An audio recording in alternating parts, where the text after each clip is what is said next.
सूर्याय नमः। प्रेम से बोलिए सूरज भगवान की जय। आप सभी भक्तों पर सूरज भगवान की कृपा सदा सर्वदा बनी रहे। प्यारे भक्तों, आज रविवार के दिन मैं आप सभी को सुनाने जा रही हूँ रविवार व्रत कथा। भक्तों, रविवार व्रत का बहुत महत्व है। हिंदू धर्म में यह व्रत सूर्य देव को समर्पित है और इसे सूर्य देव की कृपा पाने का एक अच्छा उपाय माना जाता है। यह व्रत व्यक्ति को यश, वैभव, सुख, समृद्धि, उत्तम स्वास्थ्य और संतान सुख प्रदान करता है। जो भक्त श्रद्धा भक्ति के साथ रविवार के दिन सूर्य भगवान का व्रत रख पूजन कर इस पावन कथा को सुनता है, उस भक्त की हर मनोकामना को सूरज भगवान अवश्य पूर्ण करते हैं। तो आइए प्यारे भक्तों, रसपान करते हैं रविवार सूर्य नारायण जी की व्रत कथा। प्रेम से बोलिए जय सूर्यदेव। प्राचीन काल में एक बुढ़िया रहती थी। वह नियमित रूप से रविवार का व्रत करती थी। रविवार के दिन सूर्योदय होने से पहले ही उठकर बुढ़िया स्नान आदि से निवृत्त होकर आंगन को गोबर से लीपकर स्वच्छ करती और उसके बाद सूर्य भगवान की पूजा करते हुए रविवार व्रत कथा सुनकर सूर्य भगवान को भोग लगाकर दिन में एक समय भोजन करती थी।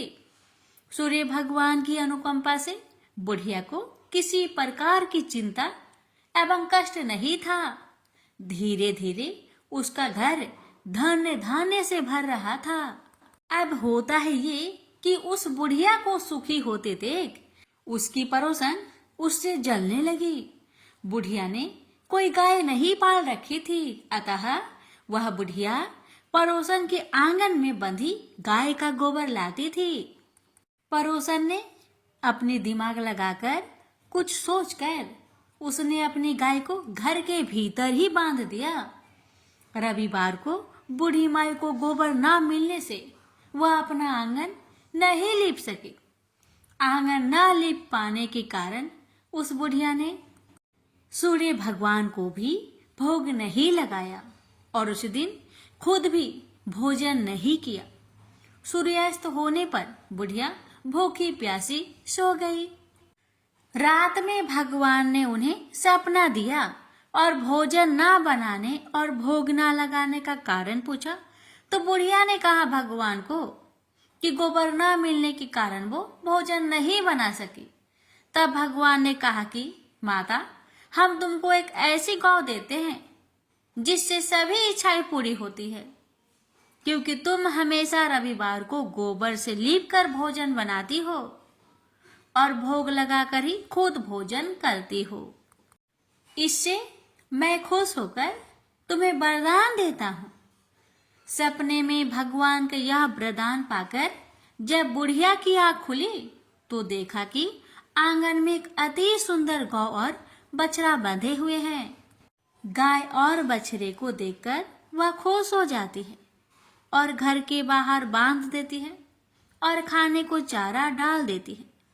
जब पड़ोसन ने वृद्धा के घर के बाहर अति सुंदर गौ और बछड़े को देखा तो देश भावना से प्रेरित होकर उसका हृदय जल उठा और जब उसने देखा कि गाय ने सोने का गोबर दिया है तो वो गाय का सोने का गोबर ले गई और अपनी गाय के गोबर उसकी जगह रख दिया।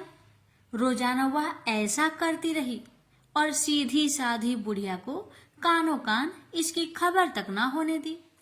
तब सर्वव्यापी ईश्वर भगवान सूर्य नारायण ने सोचा कि चालाक पड़ोसन की वजह से बुढ़िया ठगी जा रही है, तो उन्होंने शाम के समय अपनी माया से बड़े जोर की आंधी ला दी। आंधी की भय से बुढ़िया ने अपनी गाय को अंदर ही बांध दिया। सुबह जब गाय ने गोबर दिया तो बुढ़िया आश्चर्यचकित रह गई और फिर वो रोजाना अपनी गौ को घर के अंदर ही बांधने लगी। उधर पड़ोसन ने देखा कि बुढ़िया तो गौ को घर के अंदर बांधने लगी है, तो उसका सोने की गोबर उठाने की चाल कामयाब नहीं हो पा रही थी। तो कुछ उपाय ना देखकर पड़ोसन ने सीधे राजा की सभा में जाकर सारी बात बता दी। उसने राजा से कहा कि मेरे पड़ोसन में एक वृद्धा के पास ऐसी गाय है जो आप जैसे राजाओं के पास होना चाहिए, आप ही के योग है। वह गौ रोजाना सोने का गोबर देती है। आप सोने से प्रजा का पालन करिए। वह बुढ़िया उस सोने का क्या करेगी? राजा ने यह बात सुनकर अपने दूतों को बुढ़िया के घर जाकर गौ लाने की आज्ञा दे दी। अब बुढ़िया सुबह सुबह ईश्वर को यानी सूर्य नारायण को भोग लगाकर भोजन ग्रहण करने जा ही रही थी कि तभी राजा के कर्मचारी गाय खोलकर ले गए। यह देखकर बुढ़िया काफी रोई, जोर जोर से चिल्लाई, लेकिन कोई कर्मचारी ने एक ना सुनी। उस दिन फिर वृद्धा गौ के वियोग में भोजन ना कर सकी और रात भर रो रो कर सूर्य नारायण से गाय को पुनः पाने की प्रार्थना करती रही। वहीं दूसरी ओर राजा गौ को देखकर बहुत प्रसन्न हुआ और सुबह ही जैसे वह उठा, सारा महल गोबर से भरा दिखाई देने लगा। राजा यह देखकर घबरा गया। भगवान ने राजा को सपने में कहा था कि हे राजा, गाय बुढ़िया को लौटा देने में ही तेरी भलाई है। रविवार के व्रत से प्रसन्न होकर मैंने ही उसे यह गाय दी थी। सुबह होते ही राजा ने बुढ़िया को बुलाकर बहुत सारे धन के साथ सम्मान सहित गौ और बछड़ा लौटा दिया। इसके साथ ही पड़ोसन को भी बुलाकर उचित दंड भी दिया। ऐसा करने से राजा के महल की गंदगी दूर हुई और उसी दिन राजा ने नगर वासियों को आदेश दिया कि अपनी समस्त मनोकामनाओं की पूर्ति के लिए रविवार का व्रत रखा करे। प्रेम से बोलिए सूर्य नारायण की जय। हे सूर्य नारायण, जैसी कृपा आपने बुढ़िया माई पर करी, वैसे ही कृपा आपकी कथा कहने वाले, सुनने वाले, हुक्कार भरने वाले सभी भक्तों पर करना और सभी भक्तों की हर मनोकामना को पूर्ण करना। जय सूर्य नारायण। द्वारपर की बात है। भगवान श्री कृष्ण एक बार अपनी बुआ कुंती के आश्रम काम्य वन में पहुंचे। उस समय पांडव लोग अज्ञातवास कर रहे थे। भगवान कृष्ण ने कहा, बुआ जी, मैं तुम्हें वनवासी भेष में देखकर दुखी हो जाता हूँ। मुझे सदैव इस बात की चिंता लगी रहती है कि पता नहीं कब दुष्ट दुर्योधन का प्रहार तुम्हारे ऊपर हो जाए। अतएव इस विपत्ति से छुटकारा पाने के लिए तुम भगवान सूर्य नारायण की आराधना करो। भगवान सूर्य ही सभी जीवों के नियंता और प्राण है। उनके तेज से ही जीवों का उद्धार होता है। भगवान कृष्ण ने बतलाया कि एक बार शंकर जी से पार्वती जी ने कुछ पूछा था, उसे मैं तुमसे बतलाता हूँ। शिव जी ने पार्वती जी से कहा, यदि तुम इस बात की जानकारी प्राप्त करना चाहती हो तो मथुरापुरी में जाओ।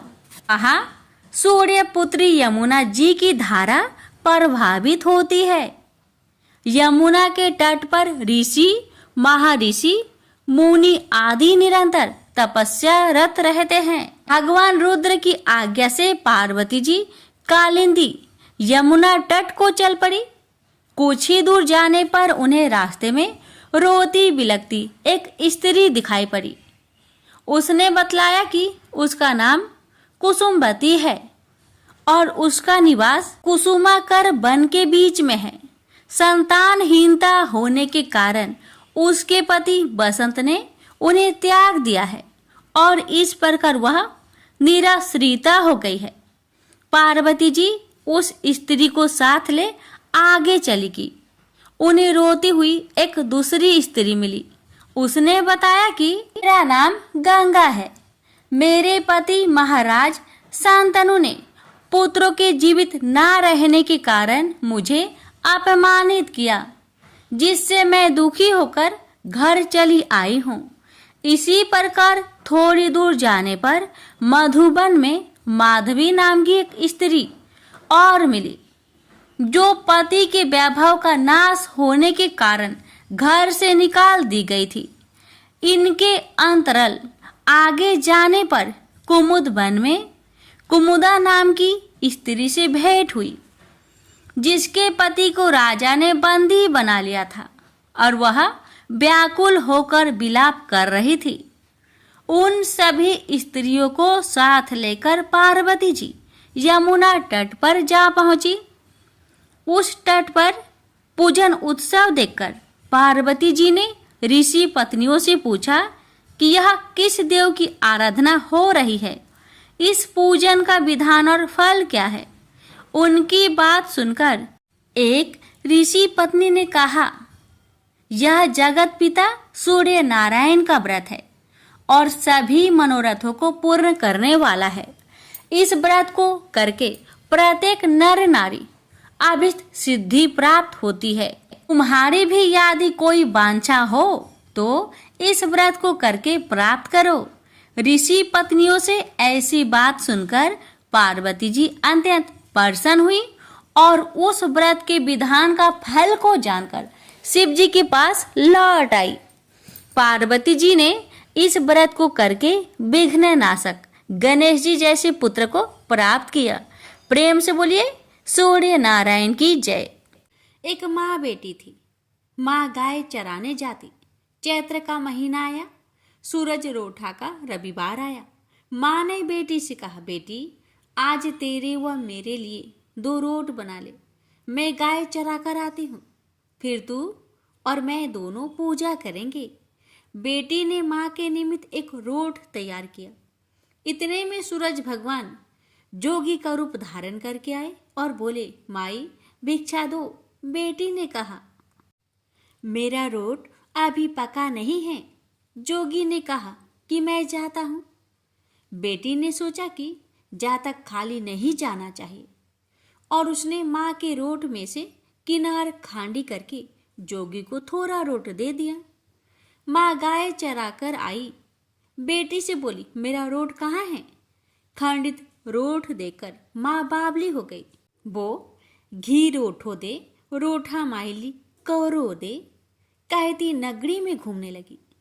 बेटी डर के मारे पीपल के झाड़ पर बैठ गई। 3-4 दिन निकले।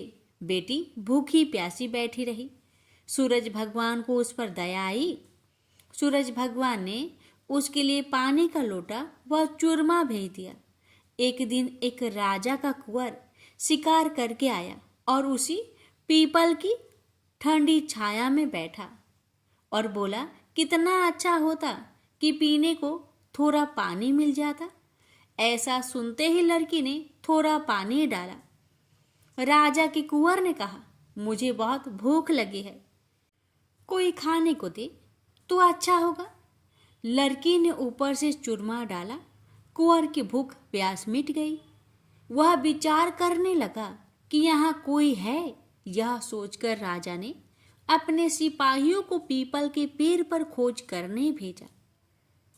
उन्होंने सब जगह देखा, उन्हें कुछ नहीं मिला। तो राजा का कुंवर खुद ऊपर चढ़ा और ढूंढा तो वो लड़की मिली। राजकुंवर ने कहा कि तू कौन है? तब लड़की ने अपनी कहानी सुनाई। राजा के कुंवर ने कहा, मेरे साथ शादी करोगी? लड़की बोली, आप तो नगर के राजा हैं, मैं गरीब व अनाथ लड़की हूँ, मेरे कोई नहीं है। राजा जी माने नहीं। गाजे बाजे के साथ उस कन्या को पीपल के नीचे ब्याह कर घर ले गए। बहुत दिन बीते। एक दिन माँ घूमती घामती महल के बाहर पहुंच गई और आवाजें देने लगी, घी रोटो दे, घी रोटा माइली कोर दे। बेटी छत पर खड़ी देख रही थी। रानी ने सिपाहियों को भेजकर माँ को बुलाया और एक कमरे में ठहराया। कमरा बंद कर दिया। एक दिन राजा जी ने सारी चाबियां मांगी। रानी ने 6 कमरों की चाबियां दी पर 7वें कमरे की चाबी नहीं दी। राजा ने जीत करके 7वें कमरे की चाबी लाकर 7वां कमरा खोला तो आगे सोने की शिला देखी। राजा ने रानी से पूछा, ये क्या है? रानी ने कहा, ये मेरे पीहर की भेंट है। राजा बोले, हमको आपका पीहर देखना है। रानी ने कहा, मेरे पीहर नहीं है, आप तो मुझे पीपल के पेड़ के नीचे से ब्याह कर लाए थे। राजा हट करने लगे तो रानी सूरज भगवान से विनती करने लगी और 1.25 पहर का पीहर बासा मांगा। और राजा रानी पीपल के पेड़ के नीचे आए। वहाँ सारा कुटुंब था। कोई कहे मौसा जी आया, कोई कहे जीजा जी आया, तो कोई कहे फूफा जी आया। राजा रानी का अच्छा सत्कार किया। राजा को परिवार देखकर बहुत आनंद हुआ। 1 पहर पूरा हुआ। रानी घर चलने को कहने लगी। राजा बोला, इतना बढ़िया ससुराल इतनी जल्दी नहीं छूटेगा। अब तो रानी कुंवर की चिकोटी काटने लगी, उसे रुलाने लगी और कहा कि मेरे तो कुंवर रो रहा है, आप राजा जी जल्दी चलो।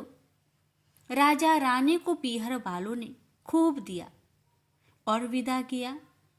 जल्दी में राजा जी अपने पैरों की मोचरी व घोड़ी का तजना वहीं भूल गए।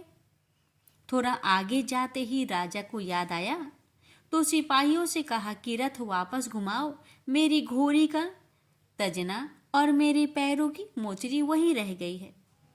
रानी कहने लगी कि इतनी सी चीज के लिए पीछे वापस क्यों जाते हो? इतना धन उन्होंने दिया है। राजा ने एक नहीं सुनी। पीपल के नीचे गए और देखा कि वहां राजा जी का सामान पड़ा है, पत्ते उड़ रहे हैं, पर कोई परिवार वैभव नहीं है। राजा बोले, रानी ये सब क्या है? रानी बोली, मैंने सूरज भगवान से 1.25 पहर का पीहर बासा मांगा। मेरी तो एक माँ है जिसका रोट खंडित होने से वो पागल हो गई।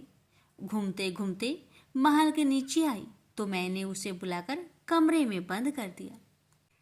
उसकी सोने की सीला हो गई। इतना सुनते ही राजा ने नगर में ढिंढोरा पिटवाया कि चैत्र के किसी भी रविवार को पीहर बासे के लिए सूरज जी का व्रत करना चाहिए। जैसे सूरज भगवान ने रानी पर प्रसन्न हो उसे पीहर बासा दिया, वैसे सब पर सूरज भगवान कृपा करे।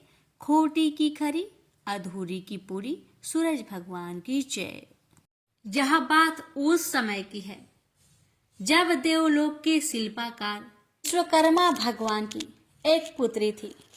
उसका नाम था संज्ञा। वह दिन भर तपती धूप में खेला करती थी। सूर्य की तेज किरणों से जैसे उस पर कोई असर ही नहीं होता था। संज्ञा जब बड़ी हुई तो एक दिन विश्वकर्मा और उसकी पत्नी ने संज्ञा को बड़े मुग्ध भाव से सूर्य को निहारते देखा। यह देख विश्वकर्मा बोले, देवी, ऐसा लगता है हमारी बेटी सूर्य पर मोहित हो गई है। देख रही हो कितने मुग्ध भाव से सूर्य की ओर ताके जा रही है। मुझे भी ऐसा ही लगता है हे स्वामी। विश्वकर्मा की पत्नी ने कहा। सूर्य के सौंदर्य के प्रति संज्ञा का आकर्षक उसकी आयु के साथ बढ़ता ही गया। एक दिन विश्वकर्मा उसे अपने साथ हाथी पर बैठाकर सैर करने को निकले। अपनी पुत्री को सूर्य की ओर निहारते देख उन्होंने पूछ लिया, बेटी, अब तुम छोटी नहीं रही। मैं सोचता हूं जल्दी ही तुम्हारा ब्याह कर दूं। बताओ बेटी, बताओ, किस देव को तुम चाहती हो? बताओ, मैं तुम्हारा विवाह उसी देव के साथ करूंगा जिसको तुम चाहती हो। बेटी कहने लगी, पिताजी, आकाश में सूर्य से बढ़कर कोई तेजस्वी नहीं है। संज्ञा की बात सुनकर विश्वकर्मा ने कहा, बेटी, ठीक है, हम तुम्हारा शादी सूर्य से ही करा देते हैं। अब विश्वकर्मा अपनी पुत्री को लेकर सूर्य के पास पहुंच गए। उन्होंने अपनी पुत्री की इच्छा सूर्य देव को बताई तो सूर्य देव ने उनका प्रस्ताव सहर्ष स्वीकार कर लिया और बोले, आपकी पुत्री मेरे साथ विवाह करना चाहती है। यह मेरे लिए सौभाग्य की बात है। पर अपनी बेटी से पूछ तो लीजिए कि वह मेरा ताप सहन कर पाएगी या नहीं। विश्वकर्मा ने संज्ञा को एक और ले गए और पूछा, बेटी, सूर्यदेव का उत्तर तुमने सुन लिया, अब बताओ तुम उनका ताप सहन कर लोगी? हर ऋतु का ताप उनका अलग अलग होता है, अब तुम बताओ क्या सह पाओगी?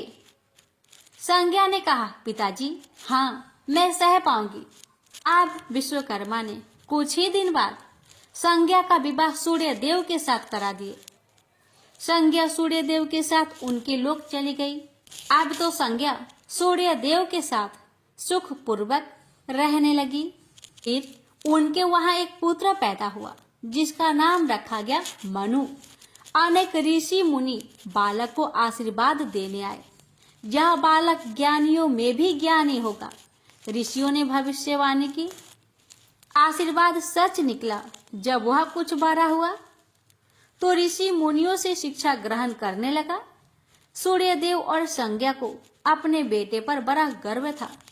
वे बहुत ही प्रेम से अपने बेटे का लालन पालन करते थे। अनाचार एक बार ग्रीष्म ऋतु में सूर्य की किरणें बहुत ही प्रखर हो गई। उनका तेज अपने चरम सीमा पर जा पहुंचा। संज्ञा की चमड़ी रसने लगी। सूर्यदेव ने उसे अपने पास बुलाया तो वह अपनी आंखों पर हाथ रखकर उनके पास पहुंची। सूर्यदेव बोले, संज्ञा मेरी ओर देखो, तुमने अपनी आंखें क्यों ढक ली? नेत्र खोलो और मेरी ओर देखो, मैं तुम्हारा पति हूँ। संज्ञा बोली, स्वामी आपके ताप से मेरी आंखें खुल नहीं पा रही है। संज्ञा की बात सुन सूर्यदेव ने कहा, इसका अर्थ तो ये हुआ कि तुम मुझे अपने से दूर कर रही हो। विवाह के पूर्व मैंने तुमसे पूछा भी था कि क्या मेरा ताप सहन कर पाओगी। तुम्हारी सहमति पाकर ही मैंने तुम्हारे साथ विवाह करना स्वीकार किया था, लेकिन अब तुम अपने वचन से मुकर रही हो। सूर्यदेव क्रोधित होकर कहने लगे। संज्ञा बोली, हे स्वामी, इसमें मेरा दोष नहीं, आपका ताप ही प्रखर है। यह सुन सूर्यदेव और भी कुपित हो उठे और बोले, सुनो संज्ञा, प्राणवान वस्तुओं को जीवित रखने वाला मैं ही हूं, परंतु तुमने मेरी ओर से आंखें बंद कर ली, अतः तुम्हारे गर्भ से जो बालक उत्पन्न होगा वह यम होगा। यम अर्थात मृत्यु का देवता। संज्ञा वहां से भाग जाना चाहती थी, लेकिन बच्चों का मोह उसे विवश किए हुए था। संज्ञा की एक सहचरी थी, उसका नाम था छाया, जो हूबहू संज्ञा की ही प्रतिलिपि थी। उसने इस विषय में छाया की मदद लेने का निश्चय किया। उसने छाया को बुलाया और अपनी समस्या बताई।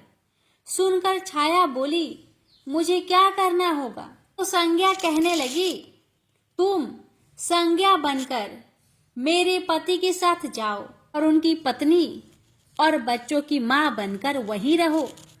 फिर छाया ने कहा, अगर उन्होंने मुझसे पूछताछ की तो मैं क्या कहूंगी?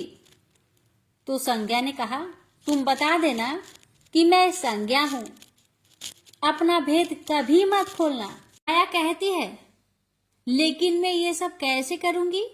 और करूंगी तो मेरी एक शर्त भी है कि अगर कभी सूर्यदेव मुझ पर बिगड़े या फिर श्राप देने लगे तो मैं सारा भेद खोल दूंगी।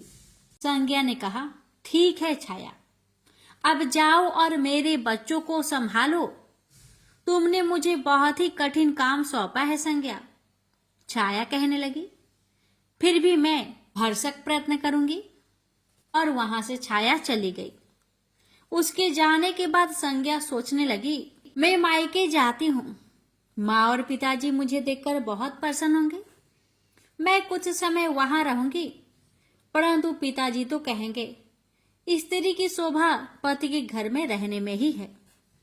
ऐसे ही विचारों में उलझी बेचारी संज्ञा मायके को चल पड़ी। रास्ते में उसके मस्तिष्क में उलझने टकराने लगी। वह सोचने लगी, पिताजी जब मुझे लौट जाने को कहेंगे तब मैं क्या करूंगी? तब मैं जंगल में चली जाऊंगी। इसी सोच विचार के साथ संज्ञा अपने मायके पहुंच गई। पिता ने उसका बड़ा सत्कार किया। बोले, आओ बेटी आओ, सब कुशल मंगल तो है? तो संज्ञा बोली, नहीं पिताजी नहीं, आपने ठीक ही कहा था।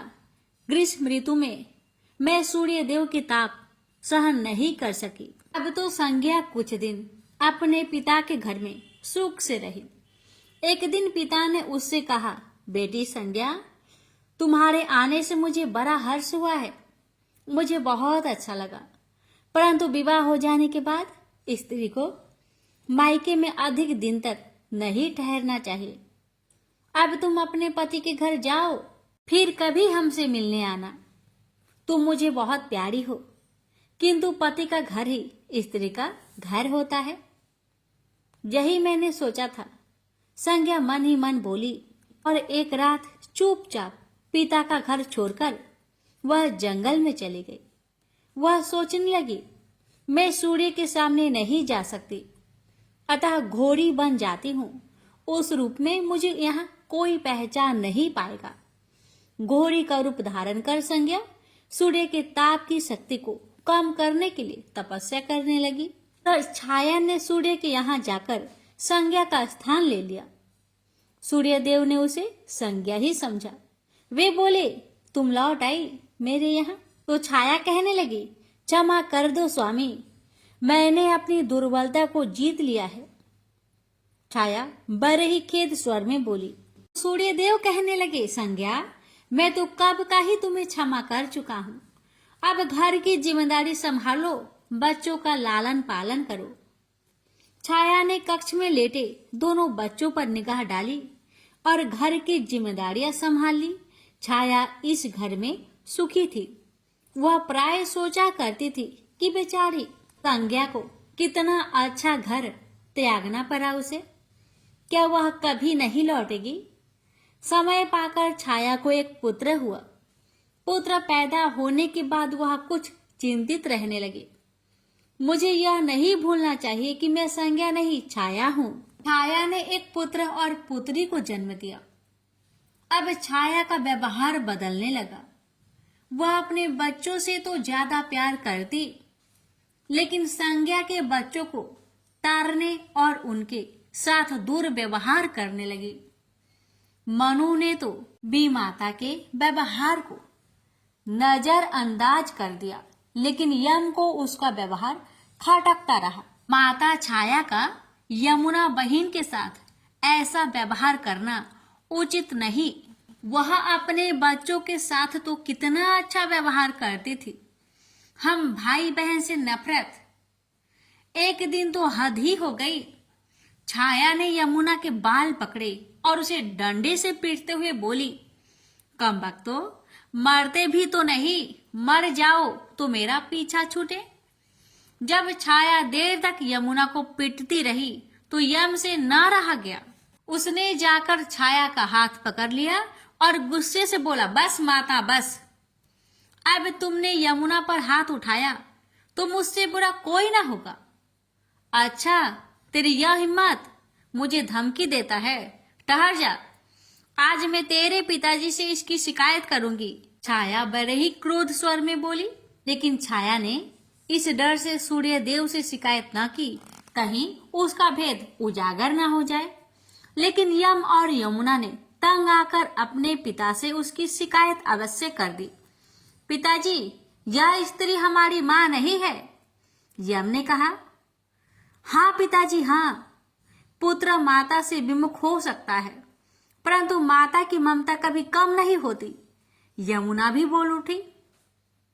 सूर्य देव ने कहा, मैं देख लूंगा, तुम जाओ, डरो नहीं, बस सब ठीक हो जाएगा। ऐसा कहकर सूर्य देव ने बच्चों को धैर्य बंधाया, लेकिन बच्चों के जाते ही वह सोच में पड़ गए। बच्चे ठीक कहते हैं, यह अवश्य कोई मायाविनी है। सूर्यदेव गुस्से में भरकर छाया के पास पहुंचे और उसके केस पकड़कर झकझोरकर बोले, सच बताओ तुम कौन हो, अन्यथा मैं तुम्हें कठोर दंड दूंगा। ठहरिए स्वामी ठहरिए, छाया कांपती हुई बोली। स्वामी, मैं संज्ञा की छाया हूं। वह आपकी देखभाल का भार किसी को सौंपे बिना नहीं जाना चाहती थी, इसलिए उसने मुझे आपके पास भेज दिया है। सूर्यदेव ने कहा, संज्ञा कहाँ गई है? तो छाया ने बताया, अपने पिता के यहाँ। अब तो सूर्यदेव सीधे विश्वकर्मा के पास पहुंचे और उनसे पूछा कि संज्ञा कहाँ है।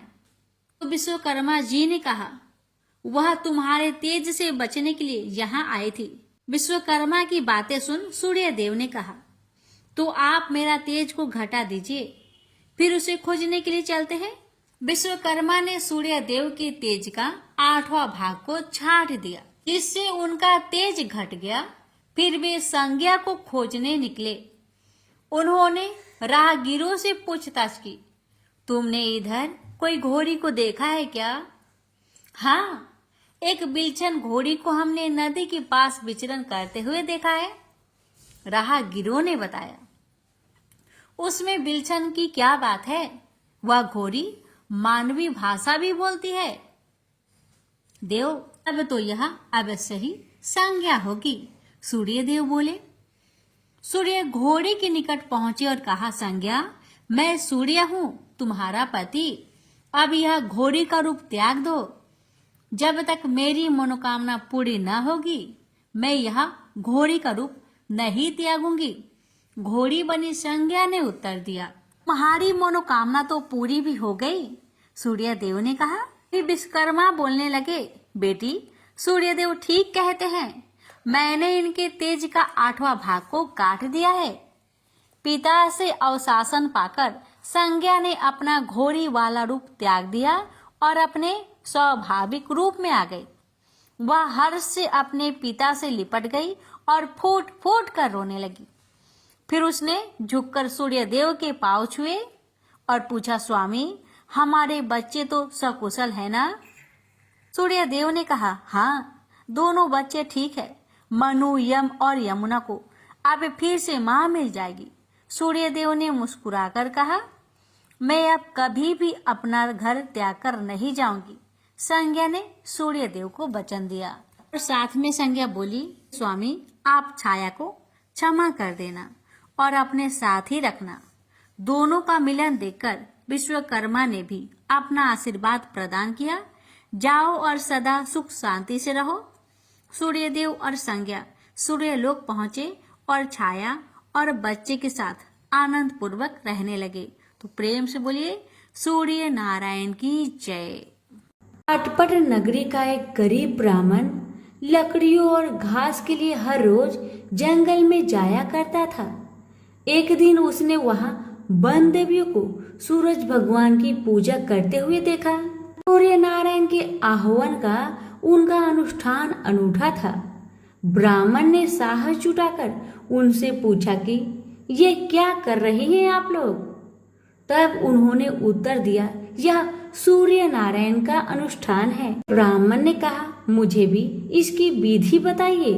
तब वन देवियों ने कहा, नहीं, यह बहुत शक्तिशाली अनुष्ठान है।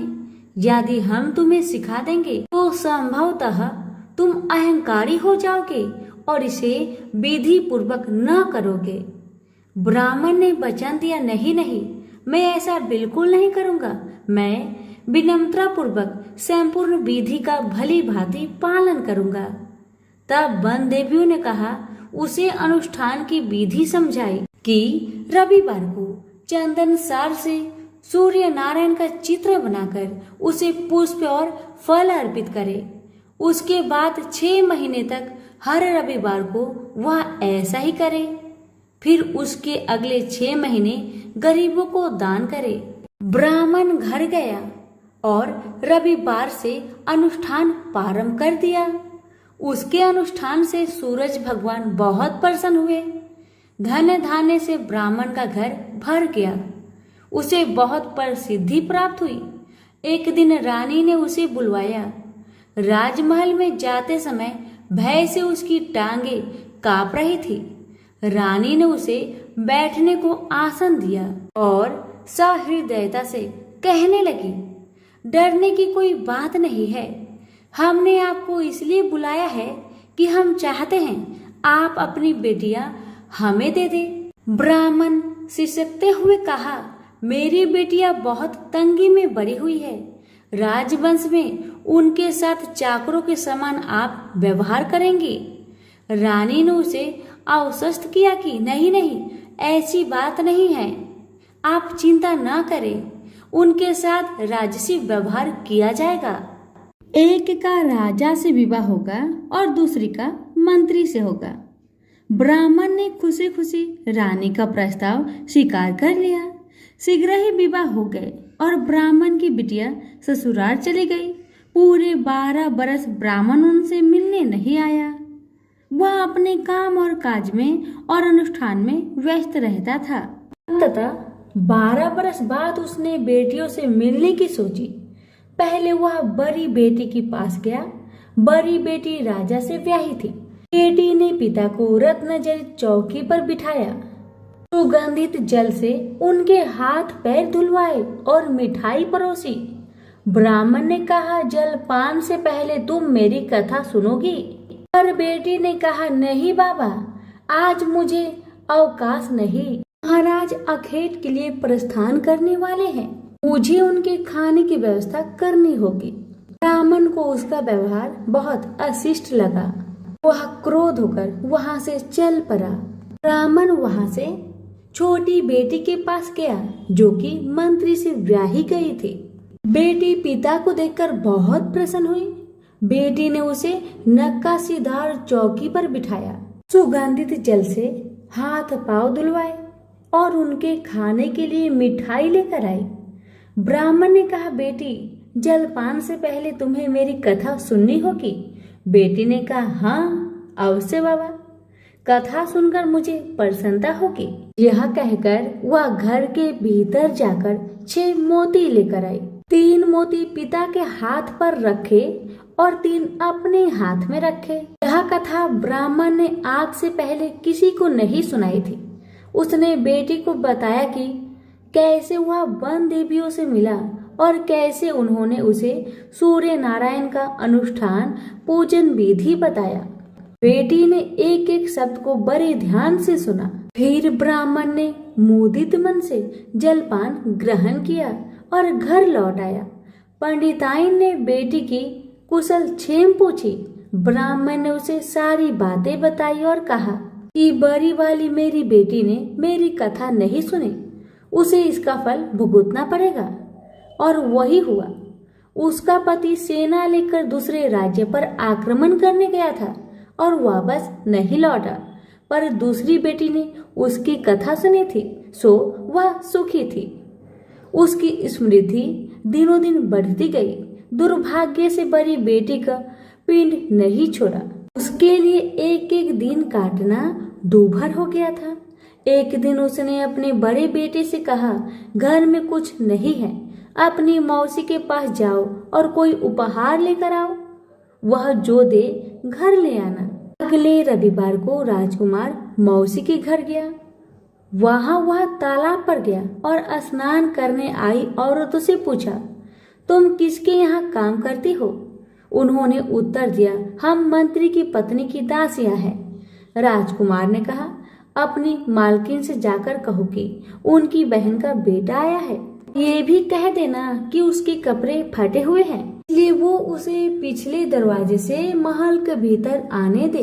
दासिया उसे पिछले दरवाजे से भीतर ले गई। मौसी ने उसके नहाने के लिए सुवासित जल रखवाया, पहनने को नए कपड़े दिए और राजसी भोज करवाया। फिर उसने बेटे को मोहरों से भरा हुआ कद्दू दिया।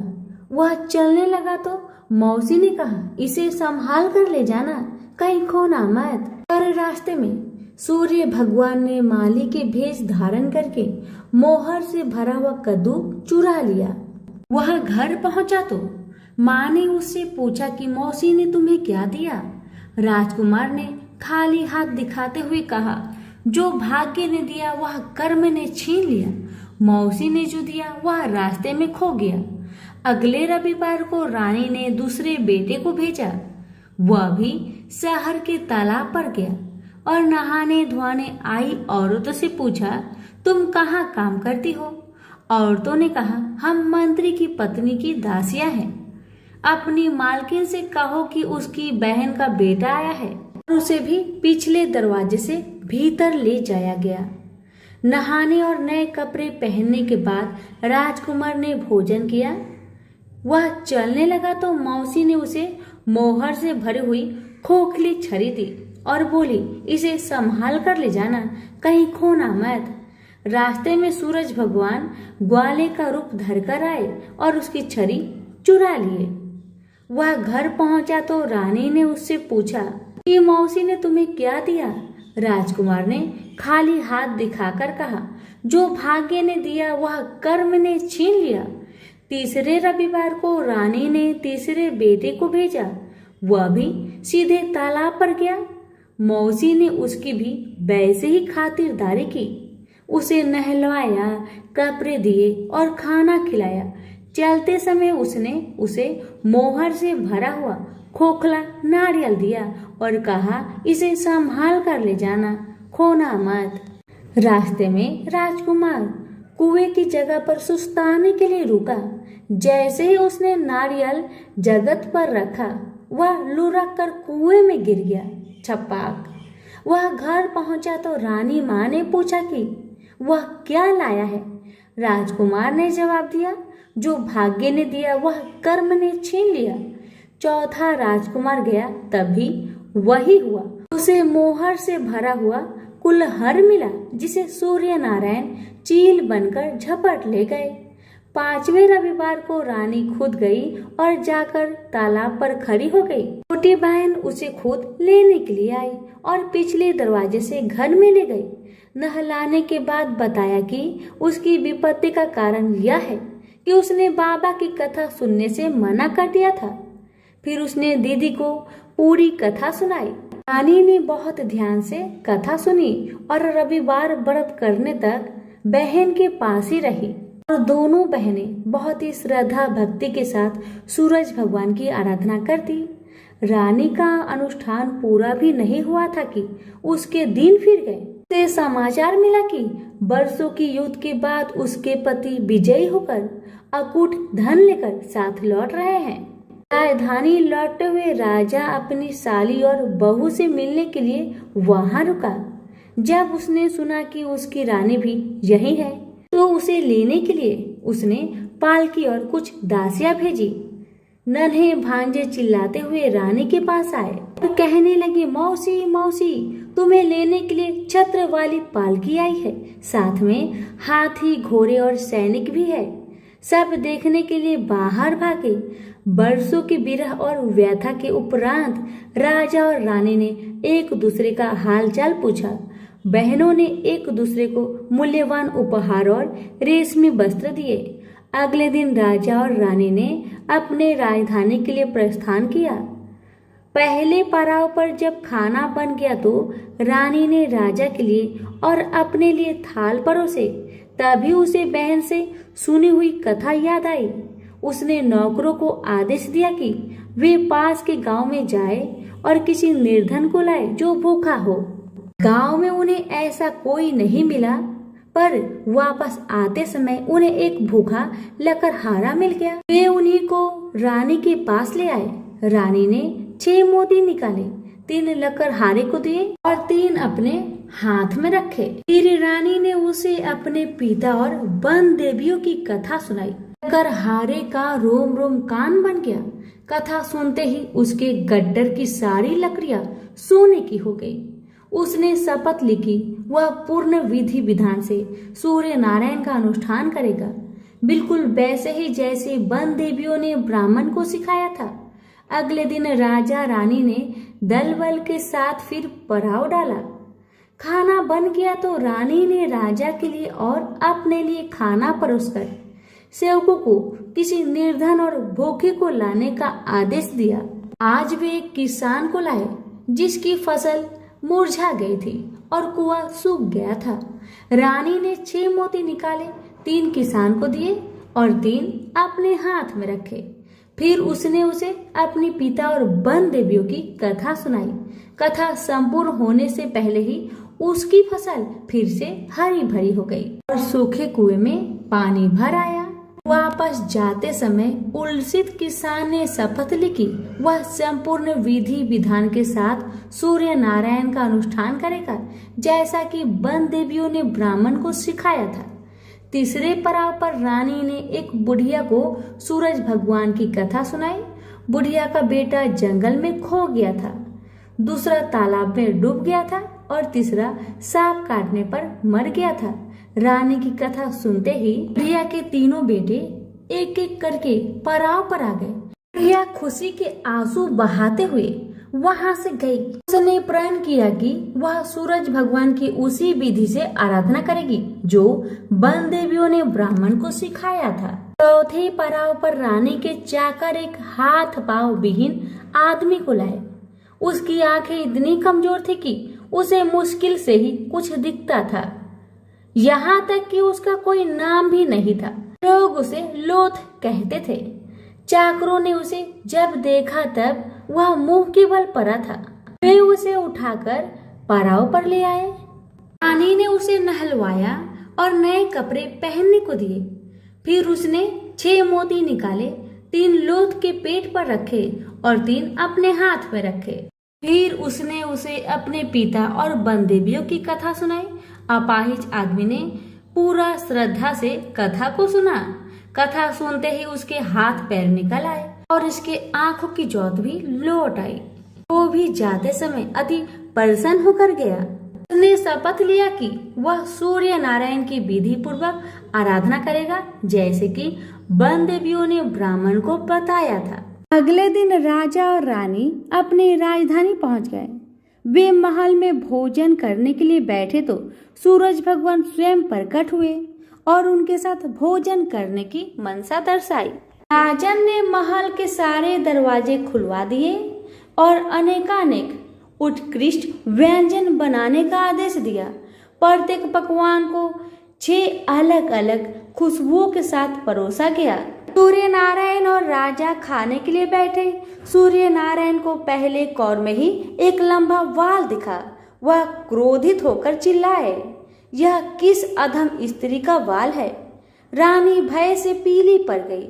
उसे याद आया कि अपनी विपत्ति के 12 वर्षों में वह उल्टे के नीचे बैठकर कंघी किया करती थी। संभवतः वह उसी का बाल है। वह सूरज भगवान के पैरों में गिर पड़ी, पर सूरज भगवान ने उसे माफ नहीं किया। अंततः रानी ने मोटी मोटी कंबल ओढ़ी, उल्टी में से एक एक लकड़ी निकाली और उस लकड़ी और बाल को शहर के बाहर ले जाकर अपने बाएं कंधे के ऊपर से फेंका। तब कहीं सूर्य नारायण का क्रोध शांत हुआ और उन्होंने भोजन ग्रहण किया। ब्राह्मण, राजा, रानी, उनके बच्चे, मंत्री की पत्नी, लकड़हारा, किसान, बुढ़िया और वह आदमी जिसे लोथ कहा जाता था, सभी को सूर्य नारायण की अनुकंपा से लंबी आयु मिली। जब तक वो जिए सुख से जिए। तो सभी प्रेम से बोलिए सूर्य नारायण की जय। एक था राजा, एक थी रानी। उनके पास सिपाही, घोड़े, दास दासियां, धन दौलत सब कुछ था। सिर्फ उन्हें संतान नहीं थी। इसी कारण राजा रानी बहुत ही दुखी रहते थे। संतान प्राप्ति के लिए उन्होंने हर तरह का दान धर्म, धार्मिक अनुष्ठान, जप, मंत्र, व्रत, पूजा पाठ किए, लेकिन कोई फायदा नहीं हुआ। अब राजा रानी दोनों ही बुढ़ापे की ओर बढ़ते गए। बुढ़ापे की ओर जैसे ही बढ़ते गए वैसे ही दोनों गहन सोच में पड़ गए। ये सोचकर कि उनकी कोई संतान नहीं है तो फिर इतने बड़े राज्य का क्या होगा? कौन बनेगा इस राज्य का वारिस? कौन लेगा प्रजा की जिम्मेदारी? राजा रानी दिन रात इसी चिंता में रहने लगे। उन्हें तो अब खाना पीना भी अच्छी नहीं लगती। एक सुबह की बात है कि राजा के दरबार में एक साधु जी आए तो दासी रानी को इतला करती है। तब वह दासी से कहती है, यह मेरा अंतिम दान धर्म है। इसके बाद मैं अपने हाथों से कोई दान धर्म नहीं करूंगी। रानी चावल भरा छाछ हाथ में लेकर बाहर आती है और साधु की झोली में भिक्षा डालने के लिए आगे बढ़ती है तो उसके चेहरे पर छाई हुई चिंता साधु की दृष्टि में आती है। वह पूछते हैं, क्या बात है रानी साहिबा, क्या हुआ है, आप इतनी चिंतित और उदास क्यों हैं? तब रानी ने साधु महाराज को अपनी सारी व्यथा सुनाई और सिसकने लगती है। उस पर वह साधु कुछ पल गंभीर हो जाते हैं और कहते हैं, चिंता मत करना रानी साहिबा, आपकी संतान होगी, आपकी इच्छा पूरी हो जाएगी, चिंता ना करें, आपकी कोख से एक पुत्र जन्म लेगा, मात्र वह 14 साल तक ही आप लोगों को मिलेगा। उसके आगे वह इस मृत्यु लोक में नहीं रह पाएगा। इससे बढ़कर आपको कुछ देना मेरे लिए संभव नहीं है। अपनी बात पूरी करते उसने अपनी झोली में हाथ डाला, थोड़ी सी भाभूत निकालकर रानी को दे दी और कहा, आप और महाराज दोनों इसे बांटकर ग्रहण करना, आपको जल्दी ही पुत्र प्राप्ति होगी। इतना कहकर साधु अपनी राह में चले गए। उनके जाने के बाद रानी सोचने लगी, 14 साल तो 14 साल ही सही, उतने समय के लिए हमें पुत्र तो मिलेगा, यही काफी है।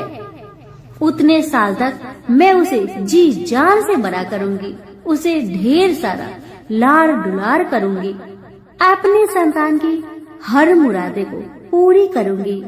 उस रात अपना सारा राजकाज खत्म करके राजा जब रानी के महल में गए तो रानी ने क्या किया कि राजा को सारी बात बताई जो साधु जी ने उन्हें बताया था। रानी ने साधु की दी भभूत राजा को दिखाकर बोली, साधु महाराज ने यह भभूत हम दोनों को ग्रहण करने को कहा है। राजा बोले, इतना दान धर्म किया, जब तब किया, कोई फल नहीं मिला, अब इस भभूत से हमें संतान प्राप्ति होगी, ऐसा है क्या? उस पर रानी बोली, जब इतना सब कुछ किया तो अब यह भी सही करके देख लेते हैं। अब बेमतलब की उस साधु के क्रोध को क्यों हम बुलावा दे। राजा को अब किसी पर विश्वास नहीं था, लेकिन पत्नी को दुख न पहुँचे इसलिए वह राजी हो गए। राजा राजी हो गया तो फिर क्या होता है कि राजा रानी दोनों नहाते धोआते हैं, फिर अपने अपने भगवान का स्मरण करते हैं, अपने पुरखों को स्मरण करते हैं और उस साधु महाराज का नाम स्मरण करके वह भभूत बांटकर दोनों खाते हैं। उसके बाद दोनों निश्चिंत होकर सो जाते हैं। तो कुछ दिन गुजर जाते हैं और साधु द्वारा कहे अनुसार रानी गर्भवती हो जाती है। उस पर राजा रानी दोनों की खुशी का गमन नहीं समाती। राजा रानी से बोला, महारानी सचमुच साधु महाराज की कृपा हो गई। समय बीतते गया, 9 महीना पूरा हो गया तो रानी ने एक सुंदर गोरे पुत्र को जन्म दिया। राजा ने बड़ी धूमधाम से पुत्र का नामकरण किया। सारे राज्य में 8 दिन तक अन्य सत्पर्ण रखा, उत्सव मनाया गया। अब पुत्र की कुंडली देखने के लिए राज्य के सबसे विद्वान पंडित जी को बुलाया। पंडित जी आते ही कुंडली देखकर बड़े चिंतित में पड़ गए और कहने लगे, महाराज हमारा राजपुत्र सिर्फ 14 साल तक हमारे पास रहेगा।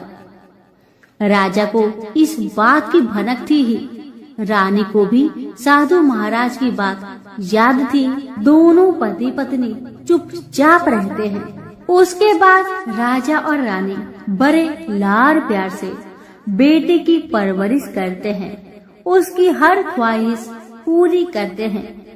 थोड़े समय के लिए ही सही भगवान ने संतान की अपनी मुरादें पूरी कर दी।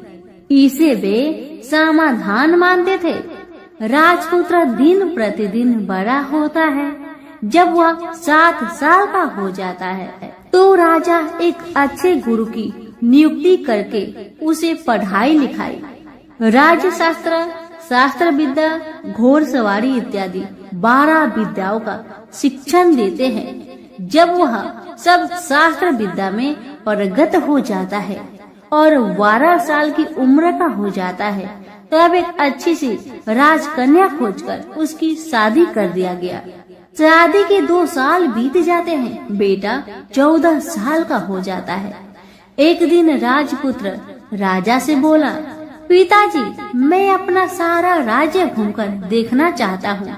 आज तक मैंने सिर्फ इस राजबाड़े के अतिरिक्त कुछ नहीं देखा है। बेटे की बात सुनकर राजा बड़ी चिंतित हुए, क्योंकि पुत्र को 14वां साल शुरू हो गया था। अब कोई अनहोनी होने का वक्त नजदीक आ पहुंचा था, लेकिन राजा ये सब बातें पुत्र को बता नहीं सकता था। वह क्या करता है कि चेहरे पर खुशी लाकर बेटे से कहता है, हाँ हाँ जरूर जाओ बेटा, जरूर। तुम्हें अपना सारा राज्य घूमकर देखना चाहिए, कहाँ क्या है ये सब जानना चाहिए। कल तो मेरे बाद तुम ही को राजा बनना है। मात्र एक बात का ध्यान रखे कि तुम जहाँ जा रहे हो, क्या कर रहे हो, क्या बात अपनी पत्नी को नहीं बताना। पुत्र ने कहा, ठीक है पिताजी, आपने जो कहा है मैं वैसा ही करूँगा। तो होता है ये कि राजपुत्र दिन भर अपने पत्नी के साथ मौज मस्ती करता है, खुशियाँ मनाता है और रात को ठीक 12 बजे बिस्तर से उठकर बाहर चला जाता है। फिर पौ फटने से पहले वापस अपने महल में आकर सो जाता है। ऐसे बहुत दिनों तक चलता रहा। अब पुत्र का 14वां साल खत्म होने में कुछ दिन ही बाकी रहते हैं। इतने में ये होता है कि उसकी पत्नी यानी छोटी रानी रात में जाग जाती है। वह देखती है कि बिस्तर पर राजपुत्र नहीं है। वह महल में सब जगह देखती है तो राजपुत्र कहीं भी नजर नहीं आते। तो ये बात वह किससे कहेगी और क्या करेगी? बेचारी चुपचाप रहती है। फिर भोर होने पर वह देखती है कि उसका पति अपनी जगह पर सोया है। छोटी रानी अपने पति से कुछ नहीं पूछती, लेकिन दूसरी रात भी वैसा ही होता है। तीसरी रात, चौथी रात, ऐसे ही बहुत दिन तक चलता है। रानी बहुत चिंतित हो जाती है। पति रात को जाता कहाँ है, किससे मिलने जाता है? छोटी रानी के मन में ढेर सारी सवाल उमड़ जाते हैं, लेकिन छोटी रानी को राजकुमार से सवाल करने में डर लगता था। शायद उसका पति गुस्सा हो बैठे। सास ससुर से पूछने के बारे में सोचा तो उसकी कुल मर्यादा बीच में आ जाती थी। इसी तरह मन ही मन में बेचैन रहती थी। इस हालत में उसे खाने पीने में दिलचस्पी नहीं होती थी। वह दुबली पतली हो जाती है। उसी राज्य में एक फूल बेचने वाली एक बूढ़ी मालिन रहा करती थी। वह हमेशा छोटी रानी को फूल देने उसके महल में आती थी। उस बुढ़िया का ध्यान छोटी रानी पर जाता है। वह उससे पूछती है, बेटी तुम्हें किस बात का दुख है? तुम इस तरह सूख कर काटा क्यों बनी जा रही हो? उस पर रानी कहने लगी, क्या बताऊं बूढ़ी अम्मा, तुम्हारा राजपुत्र हर रात बिस्तर पर से उठकर कहीं और चला जाता है और सुबह भोर होते ही वापस आकर सो जाता है। वह कहाँ जाता है? प्रेमिका से मिलने जाता है क्या? यह सोचकर मैं अन्न जल ग्रहण नहीं कर पाती और सूख सूख कर इस तरह कांटा बन गई हूँ। बुढ़िया सब बात सुनकर उसे एक उपाय बताती है और कहती है, बेटी तुम ऐसा ही करना, आज रात तुम सोना मत, उसके पीछे जाकर देखना कि वह कहाँ जाता है, क्या करता है, उसकी अच्छी तरह से पहरेदारी करना। इस पर छोटी रानी ने कहा, मुझे नींद आ गई तो मैं क्या करूँगी। तब बूढ़ी अम्मा ने कहा, तुम्हें नींद न आए इसलिए एक काम करना, अपने बाएं हाथ की उंगली में एक जख्म करना, उस पर थोड़ी सी मिर्च छिड़कना, उससे तुम्हें बड़ी जलन होगी और उस पीड़ा से तुम्हें रात भर नींद नहीं आएगी। रानी बुढ़िया के कहे अनुसार करती है।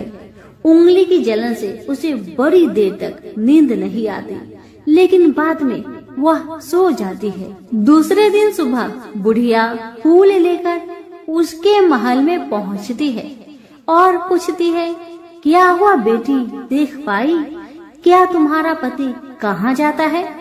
रानी कहने लगी, नहीं अम्मा, पहले कुछ समय जलन के कारण मुझे नींद नहीं आई, पर कुछ देर पश्चात मैं सो गई थी।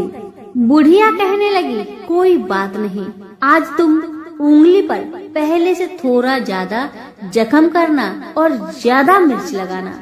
बूढ़ी अम्मा के कहे अनुसार छोटी रानी ने वैसा ही किया, परंतु वह सिर्फ पति के बिस्तर से उठकर बाहर निकलते वक्त जाग पाई थी। वह उसके पीछे नहीं जा सकी क्योंकि उसकी आंखें उस समय तक मुद गई थी। दूसरे दिन सुबह बूढ़ी अम्मा आई तो उसने पूछने से पहले ही छोटी रानी ने बूढ़ी अम्मा को रोक कर कहा, अम्मा, मैं आज भी उनकी पहरेदारी ठीक तरह नहीं कर पाई। बुढ़िया कहती है, रोना नहीं बेटी, सब कुछ ठीक हो जाएगा। तुम आज रात जख्म और बड़ा करना और उस पर ज्यादा से ज्यादा मिर्च छिड़कना। और एक काम करना बेटी, वह जब जाने के लिए निकलता है तो उसका रास्ता रोकना। बुढ़िया ने जैसा बताया रानी ने वैसा ही किया। आज रात उसे नींद नहीं आती। अब जैसे ही रात के 12 बजे राजकुमार बिस्तर से उठकर जब महल से निकलने लगे तो बुढ़िया के कहे अनुसार रानी ने वैसा ही किया। दौड़कर जाकर अपने पति का रास्ता रोककर कहने लगी कि कहाँ जा रहे हो, किससे मिलने जा रहे हो, मुझे बताओ। राजपुत्र उसे समझाने की बहुत कोशिश करता है। देखो, अगर मैंने तुम्हें वह बताया तो मैं तुम्हें दोबारा नहीं मिल पाऊंगा। पत्नी कहने लगी, कोई बात नहीं, न मिल पाओ, लेकिन आप रात के समय कहाँ जाते हो ये मुझे पहले बताओ। अब राजपुत्र निरुपाय हो जाता है। पत्नी की जिद के आगे उसकी एक नहीं चल पाती। ठीक उसी समय उसका 14वां साल खत्म होकर 15वां साल लगने वाला था। जो होता है वह हो जाने दो, वह सोचता है। कुछ चावल मंत्रों से सिद्ध करके पत्नी को देकर कहता है, इन चावलों के दानों को दोनों हाथों की मुट्ठी में पकड़ना। पहले दाएं हाथ में पकड़े चावल मेरे ऊपर फेंकना, मैं कौन हूँ तुम्हें पता चल जाएगा।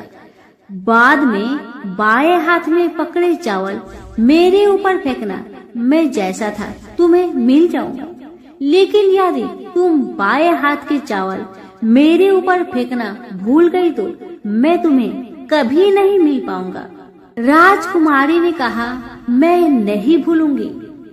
रानी बड़े आत्मविश्वास के साथ कहकर दाएं हाथ में पकड़े चावल पति के ऊपर फेंक दिया तो राजपुत्र एकदम एक विशाल घोड़ा बन जाता है। एकदम उद्यमा सफेद गर्दन पर लंबी आयल, देखते देखते वह तेजी से दौड़ने लगता है। रानी उस घोड़े को एकदम आश्चर्य से देखने लगती है और पति ने बाएं हाथ के चावल फेंकने की जो बात कही थी वह भूल जाती है। उसकी आंखों के सामने घोड़ा महल से बाहर निकलकर चला गया। घोड़ा जो महल से बाहर गया तो वह वापस नहीं आया। अब रानी को बड़ा पश्चाताप हुआ। वह स्वयं को कोसने लगी, लेकिन अब कोई फायदा नहीं होने वाला था। राजपुत्र अब वापस नहीं आने वाला था। सुबह होते ही महाराजा महारानी को सब बात पता चली। उन्हें बहुत दुख हुआ। वे बिस्तर पकड़ते हैं और राह देखते हैं कि एक दिन उनका बेटा वापस आ जाए। इस तरह 1 महीना गुजरा, 2 महीने गुजरे, 3 महीने गुजरे, आखिर 6 महीने पूरे हुए। राजपुत्र का कोई आता पता नहीं लगा। प्रधान राजपुत्र को ढूंढने के लिए राज्य के गांव-गांव सिपाही भेजा गया, लेकिन उन्हें कोई सफलता नहीं मिली। इधर रानी अपनी हठ के कारण पति गायब हो गया, यह सोचकर स्वयं को मन ही मन कोसती रही और प्रण लेती है कि कुछ भी करके पति को ढूंढ लाएगी और उसे वापस घर ले आएगी। एक दिन वह सुबह उठकर सास ससुर के महल में जाती है और कहती है कि मैं अपने पति की खोज में जा रही हूँ। महाराजा महारानी को और क्या चाहिए था, बस उनका बेटा उन्हें वापस मिल जाए। बहू को उन्होंने अनुमति दे दी और कहा कि बेटी तुम्हें जहाँ जाना है जाओ, जो करना है करो, पर मेरा बेटा को लेकर ही वापस आना। भगवान तुम्हें कामयाबी दे। अब रानी क्या करती है कि अपना शाही भेष बदलकर एक सेठानी बन जाती है।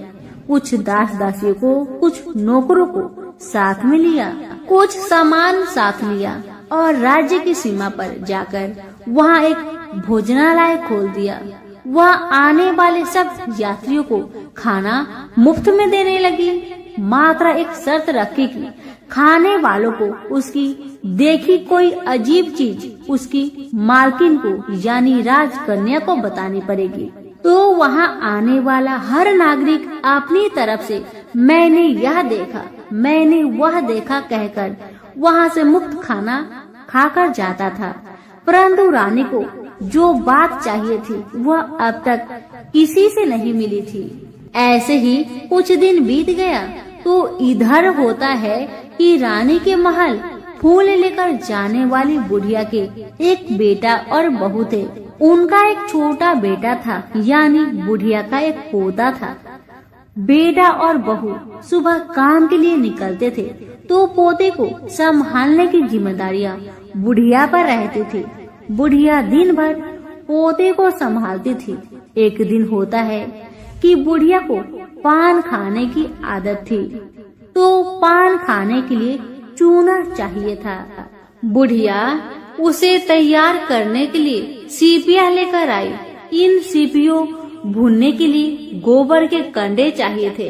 कंडे इकट्ठा करने के लिए वह बांस की टोकरी लेकर चरवाहे के मैदान में गई। वहाँ बहुत सारे कंडे थे। उन्हें जमा करते करते उसे घर आने में अंधेरा हो गया। इस और शाम होते ही काम से वापस बेटा बहू घर पहुँचे तो देखा कि बच्चा घर पर अकेला है और रो रहा है। वे दोनों गुस्से से लाल पीले हो गए। इतने में बुढ़िया घर आ पहुँची। बेटा ने पूछा, पोते को घर पर अकेला छोड़कर तुम कहाँ गई थी? बुढ़िया बताने लगी कि मैं गोबर के कांडे इकट्ठा करने गई थी। इस पर बेटा बोला, दोबारा बच्चे को अकेला घर पर छोड़कर यदि कहीं गई तो मैं तुम्हें बहुत पीटूंगा। बुढ़िया कहने लगी, नहीं बेटा, फिर कभी ऐसा नहीं करूंगी। लेकिन दूसरे ही दिन बुढ़िया वह बात भूल गई और फिर चरवाहे के मैदान पर कंडे इकट्ठा करने चली गई। शाम को जब बेटा बहू काम से वापस लौटे तो देखते हैं कि बच्चा घर पर अकेला है और वह रो रहा है। अब उसके बेटे की सहन शक्ति खत्म होने लगी और बुढ़िया के वापस आने पर उसे घर से निकाल दिया। बुढ़िया रात भर घर के बाहर अंधेरे में बैठी रही और सुबह होते ही हाथ में टोकरी लेकर कंडे इकट्ठा करने के लिए निकल गई। उस दिन उस पर कंडे इकट्ठा करने का मानो पागलपन सवार था। कंडे इकट्ठा करते करते जब अंधेरा छा गया उसे मालूम ही नहीं चला। उसे जब ध्यान आया तो गांव का रास्ता भी ठीक तरह से दिखाई नहीं दे रहा था। वह अंधेरे में आंखें फाड़कर देखती है, किसी तरह आगे निकल पड़ी। तो क्या होता है कि एक कपिला गाय छन छन की आवाज करते, गले की घंटी बजाते ठुमुक ठुमुक कर उस मैदान पर आ गई। उसे देखकर बुढ़िया सोचने लगी कि इस गाय के पीछे पीछे जाऊंगी तो गांव तक पहुंच जाऊंगी। तब बुढ़िया उसके पीछे पीछे जाने लगी। वह गाय क्या करती है कि उस मैदान से लेकर एक एक करके 6 मैदान पार करती है। आखिर में वह 7वें मैदान पर पहुंचती है। तो वहाँ क्या होता है कि उस मैदान पर एक बड़ा सा पत्थर है। गाय जाकर उस पत्थर को अपना सींग मारती है। सींग मारा तो वह पत्थर टूट गया और हट गया और पाताल में नीचे जाने की सीढ़ियां दिखाई देने लगी। तब वह गाय उन सीढ़ियों से नीचे जाने लगी। बुढ़िया वह सब देखती रही और झट जाकर गाय की पूंछ को पकड़ लिया। पूंछ पकड़कर वह गाय के साथ नीचे पाताल पहुंच गई। पाताल में पहुंचते ही तुरंत गाय की पूंछ छोड़ दी और इधर उधर देखने लगी। वहीं से बुढ़िया ने देखा कि पाताल में सब जगह जगमगाहट है, दिया दीप जलते हैं और तेज रोशनी गाय के ऊपर पड़ रही है और वहाँ अद्भुत घटनाएं घटने लगी।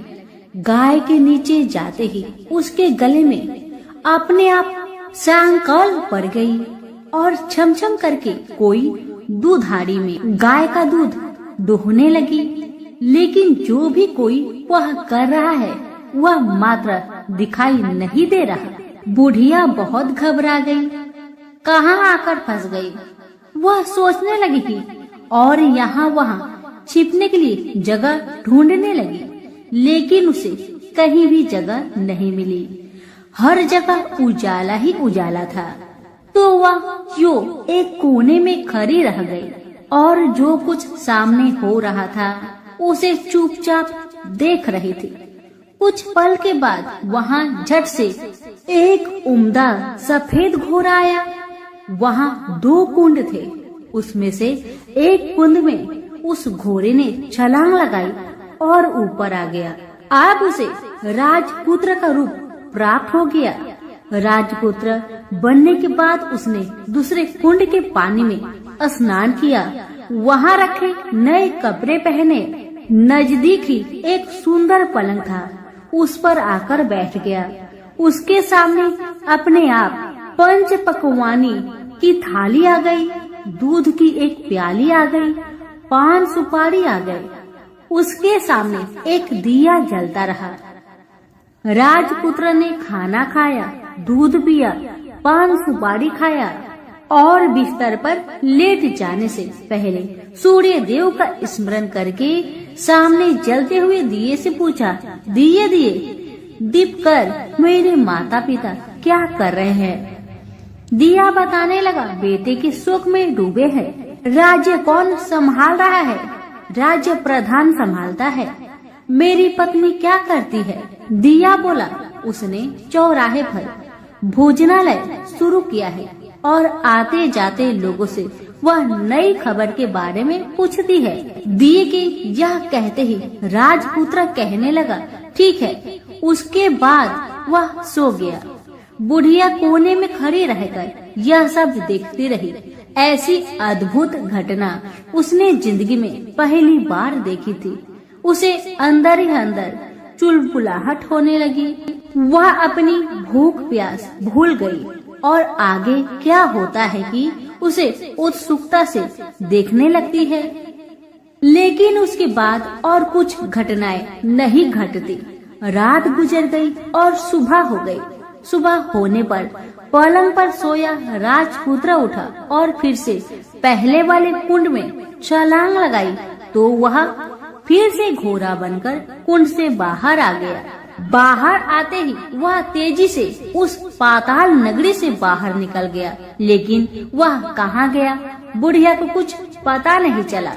उसके बाद पिछली रात की तरह कोई उस गाय का छमछम करके दूध दोहने लगा। जैसे ही दूध दुहाना खत्म हुआ, उसके गले की साकल अपने आप खुल गई और वह गाय तेजी से ऊपर जाने लगी, सीढ़ियाँ की ओर भागने लगी। गाय को दौड़ते देखकर बुढ़िया सोचने लगी, अब गाय के साथ यहाँ से ऊपर जाना ही समझदारी है, नहीं तो कोई मुसीबत आकर मेरे ऊपर टपक जाएगी। झट से उसने गाय की पूंछ पकड़ ली और गाय के साथ ऊपर आ गई। गाय जब ऊपर मैदान में पहुंची तो उस सुरंग का रास्ता अपने आप बंद हो गया और उसके मुख पर एक बड़ा सा पत्थर उर्वत खड़ा हो गया। ऊपर आकर वह गाय जंगल की ओर निकल गई तो इधर बुढ़िया एकदम बावली सी हो गई। उसने पाताल नगरी में जो कुछ देखा वह जल्दी से जल्दी किसी को बताने के लिए उतावली हो उठी। उसे एकदम याद आया है कि नगर की सीमा पर कोई औरत भोजनालय चलाती है और नई बात बताने वालों को अच्छा खाना पीना मुफ्त में देती है।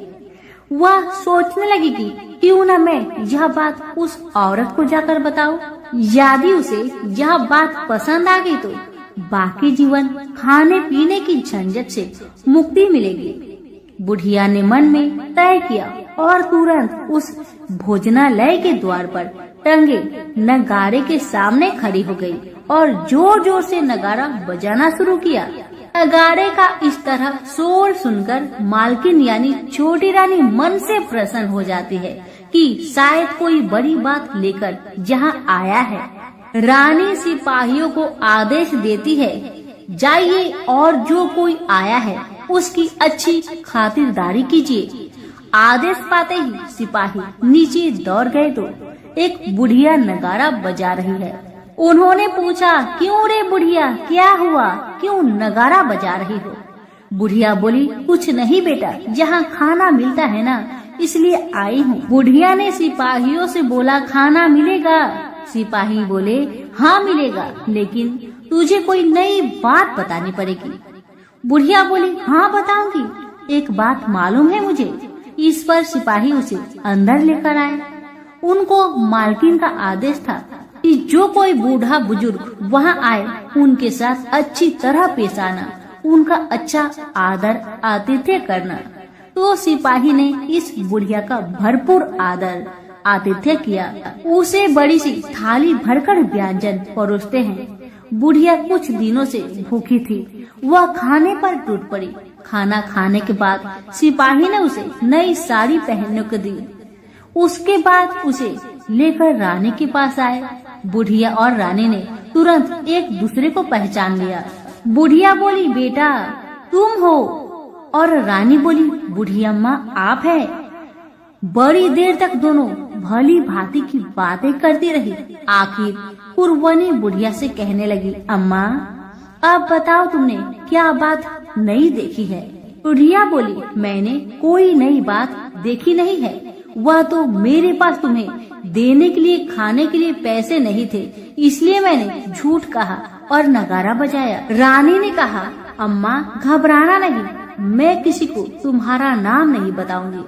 फिर भी बुढ़िया मैंने क्या देखा, कब देखा करके आनाकानी करने लगी। इस पर कुंवर रानी ने उससे कहा, देखो अम्मा, यदि तुमने मुझे वह नई बात बताई तो मैं जिंदगी भर तुम्हारी देखभाल करूंगी, तुम्हें रानी माता की तरह रखूंगी। अब बुढ़िया बताने को तैयार हो गई। उसने जो कुछ उस चर गवाहे वाले मैदान पर देखा था वह सब कुछ कुंवर रानी को बता दिया। बुढ़िया की वे बात सुनकर कुंवर रानी को यकीन हो गया कि वह राजपुत्र उसी का पति है। वह तुरंत बुढ़िया से कहने लगी, अम्मा मुझे उस जगह पर ले चलो। तब बुढ़िया बोली, नहीं बेटी, वह पाताल राज्य है, साफ है, यदि किसी ने तुम्हें देख लिया तो तुम्हारी जान खतरे में पड़ सकती है। लेकिन रानी उसकी एक भी नहीं सुनती, उसे उस जगह ले जाने के लिए हठ करने लगी। आखिर में बुढ़िया ने उसका कहना मान लिया और कहने लगी, ठीक है, मैं तुम्हें वहाँ लेकर चलती हूँ, पर आज नहीं, कल वहाँ जाना है तो शाम को ही जाना होगा। तो दूसरे दिन दोपहर को रानी बुढ़िया के साथ उस मैदान पर गई और एक जगह छुपकर गाय की आने की राह देखने लगी। दिन ढलते ही अंधेरा घेरने लगा है और गाय हमेशा की तरह वहां आ गई। मैदान के उस कोने में जाकर उसने पत्थर पर सींग मारा तो झट से पत्थर हटकर वहां सुरंग में जाने का रास्ता खुल गया। गाय उस रास्ते से नीचे उतरने लगी तो बुढ़िया रानी से कहने लगी, जल्दी आगे बढ़ो बिटिया, हम गाय की पूंछ पकड़कर नीचे उतरेंगे। तो दोनों गाय की पूंछ पकड़कर नीचे उतर गई। बुढ़िया पहले जिस कोने में छिपी हुई थी उसी कोने में छिप गई। अब नीचे सब कुछ पहले जैसा घटित हो रहा था। गाय के गले में अपने आप साकल पड़ गई और अदृश्य रूप से उसका दूध दोहने लगा। एक सफेद उद्मा घोड़ा ने आकर एक कुंड में छलांग लगाई तो राजपुत्र के रूप में ऊपर आया। वह राजपुत्र दूसरे कुंड में नहाने लगा। बाद में उसके सामने खाने की थाली आ गई, दूध की प्याली आ गई, पान बीड़ा आ गई। राजपुत्र सब ग्रहण करके सोने के लिए पलंग पर गया तो सोने से पहले सूर्य देव का स्मरण करके दिए से पूछने लगा, दिए दिए दीपंकर, मेरे माता पिता क्या कर रहे हैं? तो दिया कुछ जवाब नहीं दिया बल्कि वह बुझने लगा है। तब राजपुत्र को कुछ अघटित हुआ। इसका संदेह हो गया कि वह उदास हो गया और जो कुछ हुआ है वह हो जाने दो, ऐसा सोचकर सोने के लिए बिस्तर पर लेट गया। अब रानी का संयम छूट गया। वह दौड़कर पति के पास गई और उसके पैर पकड़ने के लिए आगे बढ़ने लगी। राजपुत्र तुरंत ही पत्नी को पहचान लिया। वह झट से पीछे हट गया और चिल्लाने लगा, नहीं नहीं, मुझे मत छूना, सर्वनाश हो जाएगा।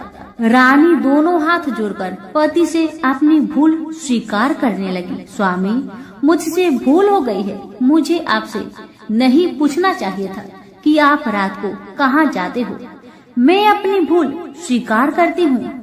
मुझे मेरी भूल की सजा मिल गई है। अब आप घर चले। आपके वियोग में आपके माता पिता ने बिस्तर पकड़ लिया है। आपकी प्रजा भी बहुत दुखी है। उस पर राजपुत्र कहने लगा, वही तो, एक बार तुम गलती कर बैठी हो, अब दोबारा मत करना, नहीं तो अब मैं तुम्हें जो दिख रहा हूँ वह भी नहीं दिखूंगा। रानी अब विलाप करने लगी, जोर जोर से जमीन पर सिर पटकने लगी। राजपुत्र के मन में उसके प्रति दया उत्पन्न हो गई। वह उससे कहने लगा, यदि तुम मुझे पाना चाहती हो तो तुम्हें एक काम करना होगा। काम कठिन है लेकिन वह तुम्हें अकेले करना होगा। कहो स्वामी, आप क्या कहते हैं? कितना भी कठिन काम हो मैं पूर्ण करूंगी। रानी कहती है। इस पर राजपुत्र ने उसे बताया, इस पाताल से ऊपर जाते ही तुम्हें एक घना जंगल नजर आएगा। ऐसे 6 जंगल पार करने के पश्चात 7वां जंगल मिलेगा। वह जंगल सबसे घना है। उस जंगल में बीचों बीच एक पीपल का पेड़ है। उसके आसपास की जगह पत्ते, फंदे, जटाएं, कांटे इत्यादि से ढक चुकी है। वहाँ बाघ, शेर, भालू, सांप सभी धमा चौकड़ी बैठी है। तुम्हें उन सबको भगाकर वह जगह साफ करनी है। उसकी गोबर से लिताई करके पवित्र बनाना है। रंगोली से सजाना है। उसके बाद वहाँ धूप, कपूर, अगरबत्ती जलानी है। फूल कुमकुम से पेड़ की तने की पूजा करनी है। दूध दही से बने चावल का भोग चढ़ाना है। यह सब तुम्हें दोपहर के 12 बजने के पहले करना होगा। 12 बजने के समय तुम्हें उस जगह पर बैठकर सूर्य भगवान का ध्यान करना होगा। ठीक 12 बजे सूर्य भगवान का रथ वहाँ उतरेगा। वे वह सब देखकर खुश हो जाएंगे और कहेंगे, जिस किसी ने यह सब किया है उसे मैं मन चाहा फल दूंगा। तो तुम सामने जाकर उसके रथ का दाहिना घोड़ा मांगना, मैं तुम्हें मिल जाऊंगा। इतना बात कहकर राजपुत्र अपने पलंग पर सो गया और छोटी रानी भोर होने की राह देखने लगी। भोर होते ही वह बुढ़िया के साथ गाय की पूंछ पकड़कर ऊपर आ गई। ऊपर आने के बाद वह बुढ़िया से कहने लगी, अम्मा अब मैं अकेले ही आगे जाऊंगी, तुम भोजनालय वापस जाओ। वह जंगल में जाकर राजपुत्र की बताई जगह ढूंढने लगी और स्वयं आरी से वह जगह साफ कर दी। बाद में राजपुत्र ने जैसे बताया वैसी लिपाई पुताई करके वापस आ गई। दूसरे दिन पौ फटने से पहले ही और जंगल में उस जगह पहुंची। वहां जाकर इत्र गुलाब का पानी छिड़ककर वह जगह सुगंधित की। धूप अगरबत्ती जलाकर उसे पवित्र किया और पूजा की। सब सामग्री वहां तैयार रखकर सूर्य भगवान का ध्यान करने बैठ गई। जैसे कि पति ने बताया था, दोपहर को ठीक 12 बजे सूर्य भगवान का रथ उस पीपल के पेड़ पर आकर रुका है। सूर्य भगवान ने जब रथ से नीचे देखा तो सुगंधित वातावरण देखकर बहुत खुश हुए और फिर बोले, जिस किसी ने यह काम किया है वह यहाँ आकर मुझसे कुछ भी मांगे, मैं उसे दूंगा। रानी ने जब ये सब सुना तो बिना समय गवाए दौड़कर उनके सामने आ गई और उनको साष्टांग नमस्कार करके बोली, भगवान वह मैं ही हूँ, मैंने यह जगह साफ की है। भगवान बोले, अच्छा तो तुम्हें जो चाहिए वह मुझसे मांगो। तो छोटी रानी बोली, भगवान मुझे आपके रथ का दाहिना घोड़ा चाहिए।